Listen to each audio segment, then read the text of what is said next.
Hello class 10th. Today I am with the book First Flight of class 10th. Poem 5th. The poems have not been numbered. Poems का number यहाँ नहीं दिया हुआ है. But as they are coming in the sequence, जिस sequence में आ रहे हैं उन्हें हम नंबर दे रहे हैं. फर्स्ट में जो पोएम आ गई हो वो फर्स्ट, सेकंड में जो आई उसके बाद तो वो सेकंड है. इस तरह से ये 5th नंबर में पोएम आ रही है. The name of this poem is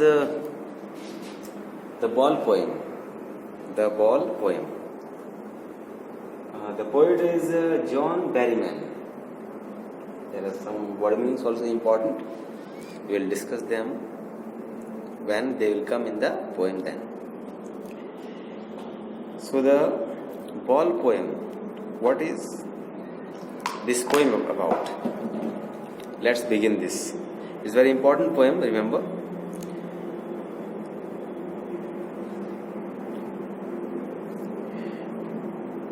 A boy loses a ball. He is very upset. A ball doesn't cost much, nor is it difficult to buy another ball. एक boy है जिसकी ball खो जाती है और वो काफी अपसेट हो जाता है, बुरा लगता है उसे. बॉल की कीमत ज्यादा नहीं है. It doesn't cost much. और न ही दूसरी बॉल खरीदने के लिए कोई प्रॉब्लम है. यानी जितने पैसों में एक बॉल आ जाएगी उतने पैसे इजीली अवेलेबल हैं इस बच्चे के पास, इस बॉय के पास. Why then is the boy so upset? फिर ये बॉय इतना अपसेट क्यों है? दूसरी बॉल आ जाएगी, गई तो गई, क्यों नहीं सोच रहे हैं? गई तो गई, दूसरी बॉल आ जाएगी. Read the poem to see what the poet thinks has been lost and what the boy has to learn from the experience of losing something. कहा जा रहा है, पोएट ये कह रहे हैं कि पोएम को आप पढ़ो ये देखने के लिए कि पोएट क्या कह रहे हैं इस लूजिंग के बारे में. जो बॉल जो खो जाती है इसके बारे में वो क्या कह रहे हैं.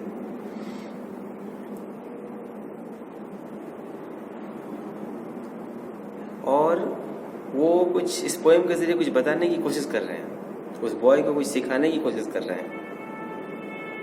तो कह रहे हैं कि पोएम को पढ़ने के बाद पता चलेगा. Many times it happens with us that we lose something. कोई चीज़ें खो जाती है. कोई ऐसा भी होता है परेशान करने के लिए, मेरे पास वो चीज़ें निकाल ली उसने, कहीं छिपा दी. कुछ लोग होते हैं ऐसे, कोई परेशान करने के लिए करेगा तो छिपाएगा, लेकिन कुछ देर बाद दे देगा उसे. So let's start the poem.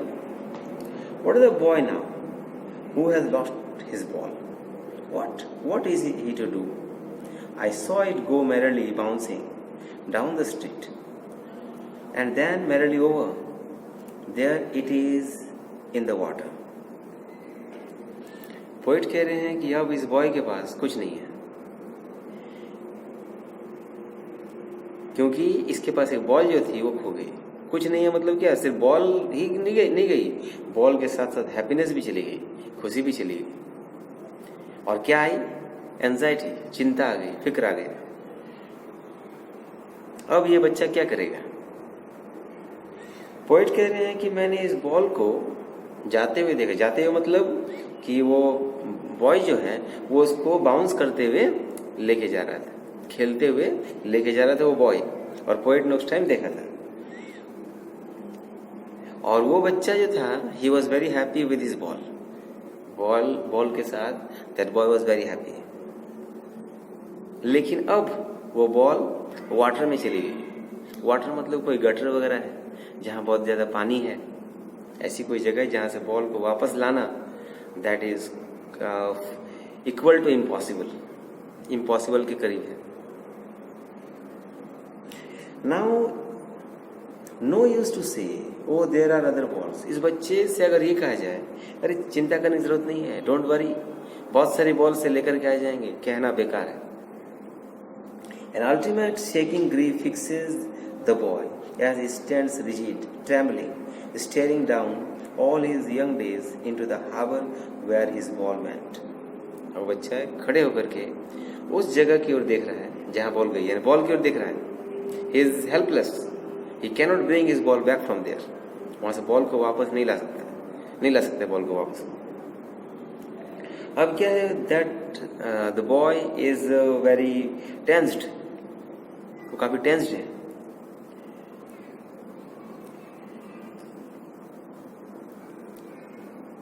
Young days, happy time चला गया उसका बॉल के साथ ही। जो हैप्पी टाइम जो था उसका वो चला गया।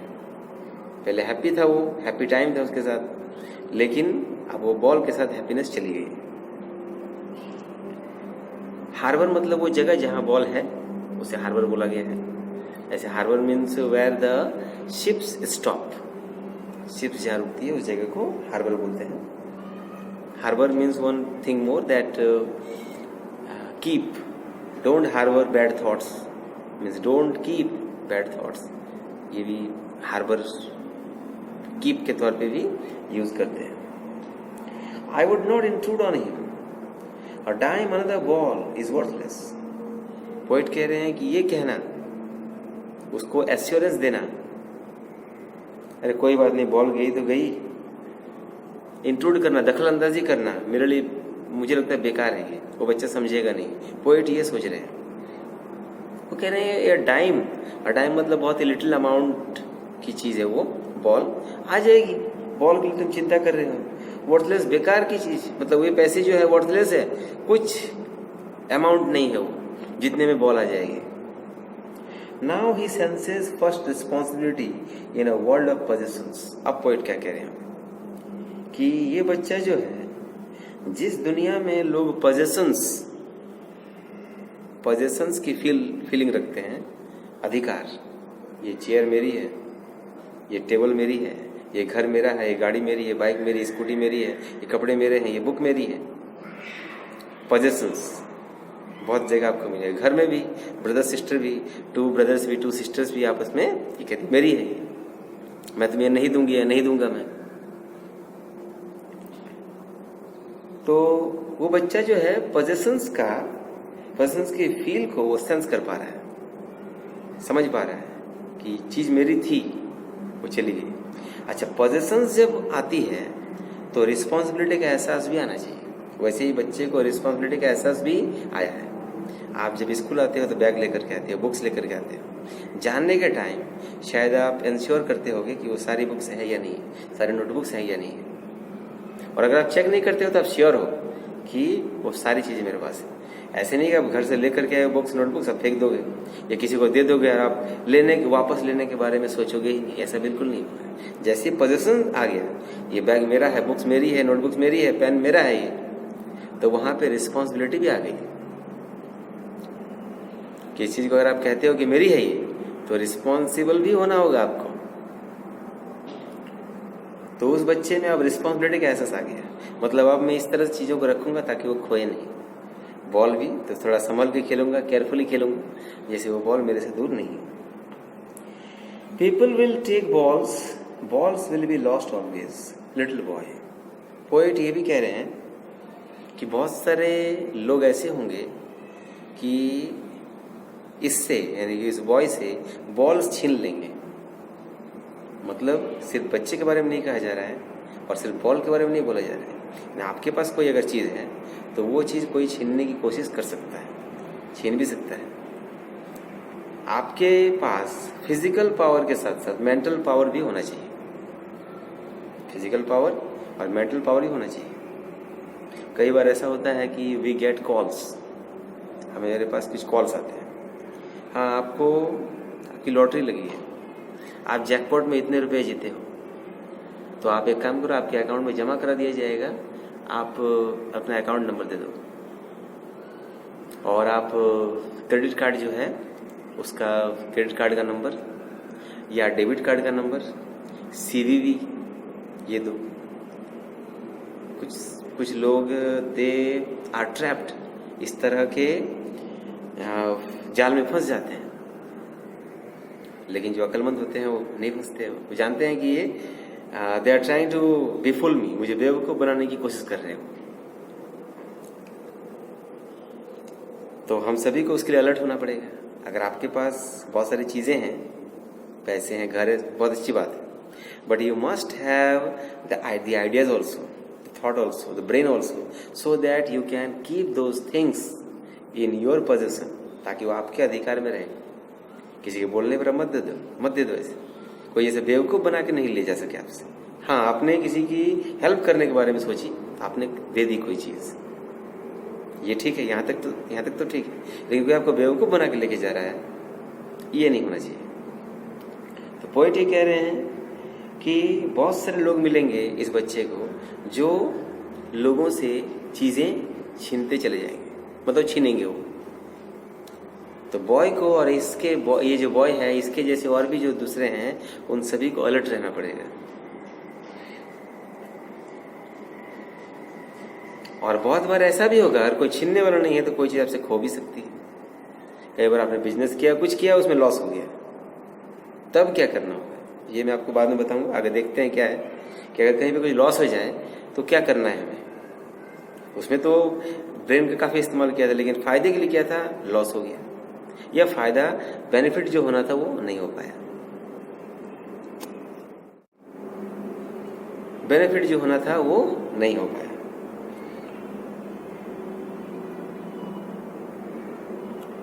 And no one buys a ball back, money is external. Poet कह रहे हैं कि किसी को भी जो बॉल चली गई वो वापस नहीं मिल सकती है, यानी जो चीज़ चली गई वो वापस नहीं मिलेगी, मतलब ऐसा भी हो सकता है कि नहीं मिलेगी। मनी इज एक्सटर्नल, मनी अलग चीज़ है। मनी से क्या होगा कि आप दूसरी बॉल ला सकते हैं, लेकिन वो बॉल नहीं आएगी। और सोचो उस बॉल के साथ बहुत सारी मेमोरीज जुड़ी हुई है, बहुत स्वीट मेमोरीज उस बच्चे की है। अब देखोगे आपके घर में कोई छोटा बच्चा होगा, 5 इयर्स का, 7 इयर्स का, 8 इयर्स, 10 इयर्स का, उसके पास कोई टॉय है, बहुत पहले से है, पुरानी हो गई, टूट फूट गई है, तो भी वो उससे बहुत ज़्यादा प्यार करता है, उस अटैचमेंट बहुत ज़्यादा है उस डॉल के साथ, उस टॉय के साथ। अगर आप उसको न्यू टॉय भी दोगे, बोलोगे इसे फेंक देते हैं, उसको काफ़ी बुरा लगेगा। अगर फेंक दिया आपने उस टॉय को, आपने अगर फेंक दिया तो उसे बुरा लगे, रोने लग जाएगा वो। उसका attachment, feelings, memories, sweet memories जुड़ी हुई है। हम बड़े जो हैं, हमारे साथ भी ऐसा है। घर है हमारा, मेरे पापा उसी में थे, मेरे ग्रैंड पेरेंट्स उसी में रहते थे, तो क्या होगा, उसके साथ अटैचमेंट हो गया। कोई अगर कहे कि इस घर की जो कीमत होगी मैं आपको दे देता हूँ, आप ये घर छोड़ दो, मकान खाली कर दो, आप, तो हम नहीं करेंगे। अगर हमारी कोई मजबूरी आ जाए बेचने के लिए तब तो बेच देंगे, लेकिन कोई हमसे अगर सब कुछ सही चल रहा है तो हम नहीं बेचेंगे, because we have sweet memories and attachment with that particular thing. तो पोएट ये कह रहे हैं कि बॉल वापस तो नहीं मिलेगी, मनी अलग चीज है, मनी से दूसरी बॉल आ सकती है, वो बॉल वापस नहीं आएगी। उस बॉल के क्या, उसके साथ क्या था, हैप्पीनेस जुड़ी हुई थी। हमारे पास जो पुरानी चीजें हैं, बाइक, कार, कुछ भी हो, उसको अगर कोई किक करे, लात मारे कोई, हमें बुरा लगेगा, अटैचमेंट उसके साथ है। कोई तोड़े फोड़े, हमें बुरा लगेगा, हमें लगेगा जैसे कोई हमें ही हार्म किया जा रहा है, हमें ही चोट पहुंचाई जा रही है, कि उसके साथ अटैचमेंट हो गया है। न्यू चीज आई, न्यू चीज अगर आई, उसके साथ अटैचमेंट होने में टाइम लगता है, उसके साथ अटैचमेंट होने में थोड़ा टाइम लगेगा। He is learning well behind his disparate eyes the epistemology of loss, how to stand up, knowing what every man must one day know and most know many days, how to stand up. Poet कह रही है बच्चा सीख रहा है, क्या सीख रहा है वो? डिस्पेरेट आइज है, मतलब वो काफी होपलेस है। He knows that he cannot get his ball back, he knows that. लेकिन वो एपिस्टेमोलॉजी है, एपिस्टेमोलॉजी लिखा है मैंने, epistemology that means study the nature of knowledge. Knowledge के नेचर को स्टडी करना, वो कहलाता है एपिस्टेमोलॉजी। यहाँ पे है epistemology of loss, epistemology of loss, यानी कि लॉस का जो नॉलेज है कि हम कोई चीज खो गई, उसको हम किस तरह से लेते हैं, इस चीज को वो बच्चा सीखने की कोशिश कर रहा है कि कोई चीज खो गई, ठीक है, उसका जो ज्ञान है, उसका जो नॉलेज है, वो सीखने की कोशिश कर रहे हैं कि लॉस भी हो सकता है, मतलब कोई चीज़ खो भी सकती है, कोई चीज़ हमसे दूर भी हो सकती है।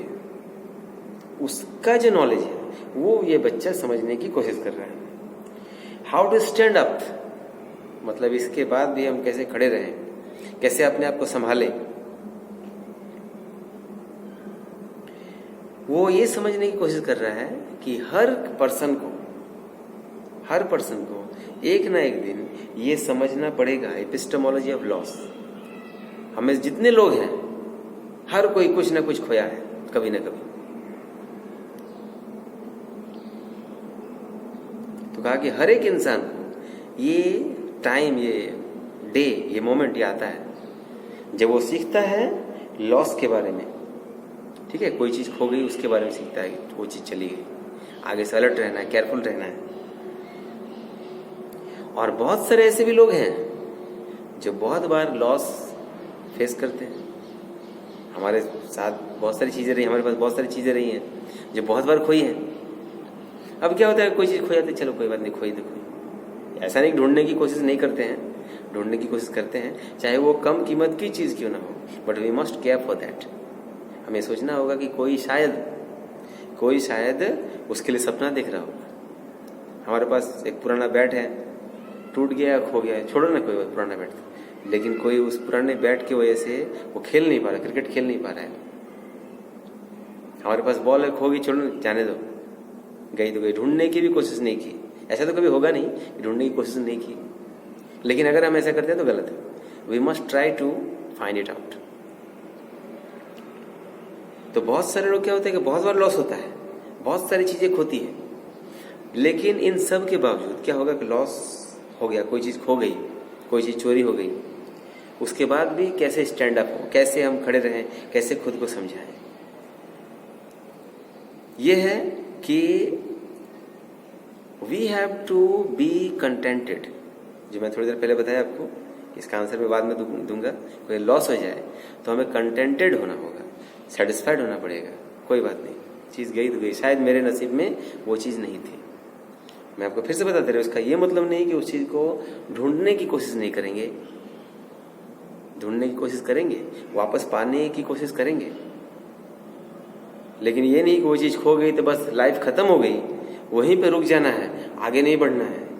ये नहीं होना चाहिए।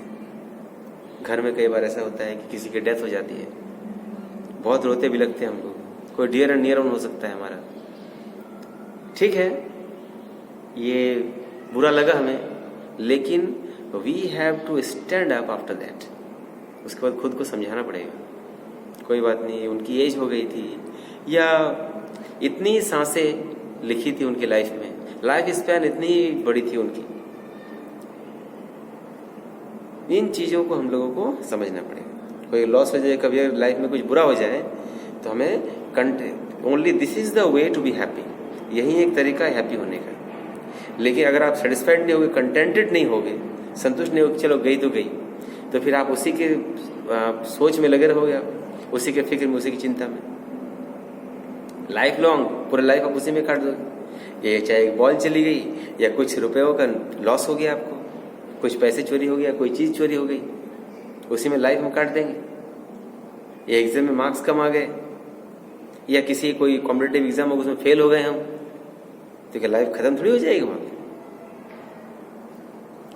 तो द बॉल पोएम में क्या है कि एक बच्चा बॉल खो देता है और वो बॉल को फिर से पाने के बारे में सोचता है वो, लेकिन उसे बॉल वापस नहीं मिलती है, और लास्ट में वो सीखता है कि पोजेशन है, दुनिया जो है पोजेशन के लिए है, मतलब अधिकार है, लोगों की चीज़ें हैं।